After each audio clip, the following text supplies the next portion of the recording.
भारत ही आपली पुण्यभूमी, आपली कर्मभूमी. आपली माती हीच आपली खरी जीवनवाहिनी आहे. ही मातीच आपल्या अन्नदात्याचा आधार आहे आणि आपल्या येणाऱ्या पिढ्यांची सर्वात मोठी संपत्ती आहे. पण आज काय होतंय? अधिक उत्पादनाच्या हव्यासापोटी आपण युरिया आणि DAPचा वारेमाप वापर करत आहोत. पण शेतकरी मित्रांनो, आपण विचार केलाय का की यामुळे आपल्या जमिनीच्या आरोग्यावर किती गंभीर परिणाम होतोय? जमिनीची सुपीकता घटतेय, आवश्यक सूक्ष्म पोषक घटक संपत चाललेत आणि या सर्वांमुळे शेतीचा खर्च दिवसेंदिवस वाढतच आहे. यावर आता एकच प्रभावी उपाय आहे, तो म्हणजे संतुलित खत व्यवस्थापन. केवळ रासायनिक खतांवर अवलंबून न राहता जैविक खतांचा वापर वाढवा.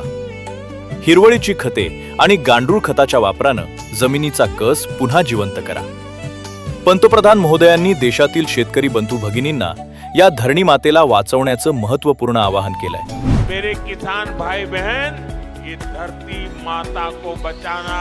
यूरिया के कितने ही थैले डाल दे, यूरिया खिला खिला करके हमें धरती माता को मारने का कोई हक नहीं है.